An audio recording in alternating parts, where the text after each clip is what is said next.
Social post devotional ప్రేక్షకులకి నమస్కారం. చారిత్రకమైనటువంటి కొన్ని సంఘటనలు మరుగున పడిపోతున్నాయి. ఆ మరుగున పడిపోయినటువంటి కొన్ని విషయాల గురించి ఈరోజు మా రహస్యం ఎపిసోడ్లో మీ ముందుకు తీసుకురావడం జరిగింది. అదే మా రహస్యం ఎపిసోడ్లో నాగోబ జాతర గురించి తెలుసుకుందాం.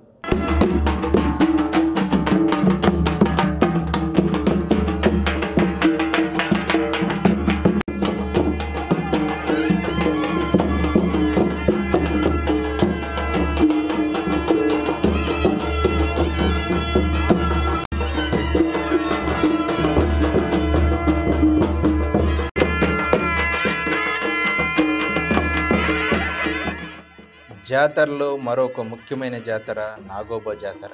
ఈ జాతర ఎలా మొదలైంది, దీన్ని ఎందుకు అందరూ పాటిస్తారు, అక్కడ దర్శించడం వల్ల లాభం ఏంటి అనే విషయాల్ని తెలుసుకుందాం.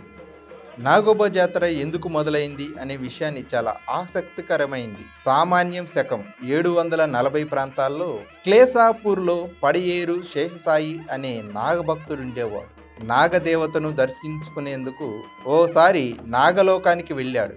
నాగలోక ద్వారపాలకులు శేషసాయిని అడ్డుకొని దర్శనానికి వీల్లేదన్నారు. నిరుత్సాహానికి గురై తిరిగి పయనమవుతూ పొరపాటున నాగలోకం ద్వారాల్ని తాకుతాడు. తన ద్వారాలను సామాన్య మానవుడు తాకాడని నాగరాజు కోపంతో రగిలిపోయాడు.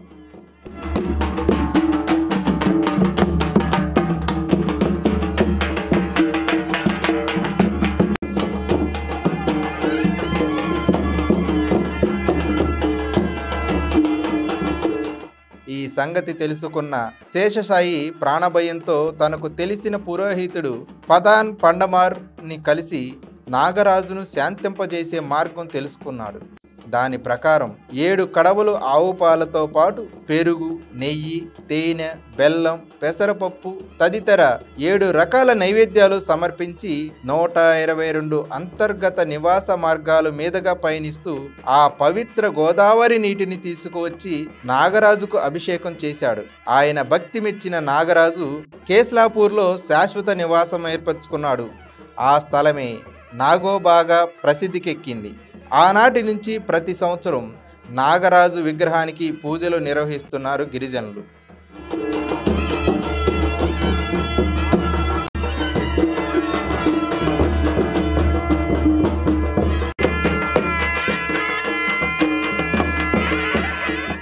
నాగోబా జాతర తెలంగాణ ప్రాంతంలో ఘన వైభవాన్ని, గొప్ప సాంస్కృతిక వారసత్వం, గిరిజన సాంప్రదాయాల్ని ప్రతిబింబిస్తుంది. గిరిజనులు ప్రకృతి ఆరాధనకు నాగోబా జాతర ప్రతీకగా నిలుస్తుంది. ప్రకృతి దేవతలకు గిరి పుత్రులపై ఎంతో మమకారం ఉందనేది తెలియజేసే జాతర నాగోబా జాతర.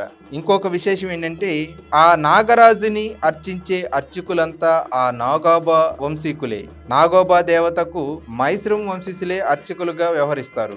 మైశ్రం వంశంలో 22 తెగలున్నాయి. అందులో 7 దేవతలను కొలిచే వారంతా మైశ్రం వంశస్థులు.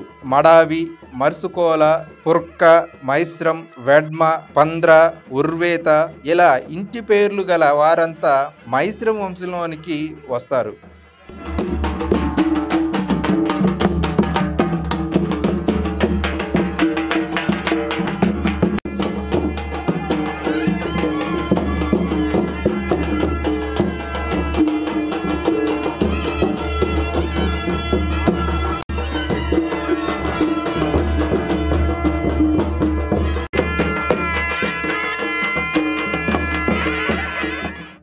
ఏటా పుష్యమాసం చివరి రోజున జరిగే నాగోబా జాతరలో పూజలు చేసే పూజారిని ప్రతి 3 సంవత్సరాలకు ఒకసారి మార్చడం ఆనవాయితీగా వస్తుంది. సర్ప, నాగ, కాలనాగు దోషాల నుంచి విముక్తి పొందాలనుకున్న వారు ఈ నాగోబా జాతరకి ఎక్కువగా హాజరవుతారు. జాతక దోషాల్లో ఉన్న, నాగదోషాలున్న వారు కూడా ఇక్కడికొచ్చి ప్రత్యేకమైన పూజలు చేసుకుంటారు.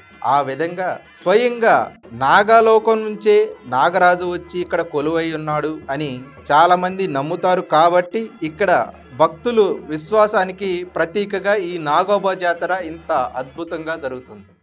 ఈరోజు నాగోబ జాతర గురించి తెలుసుకున్నాం కదా. మరో రహస్యంతో మళ్ళీ కలుసుకుందాం.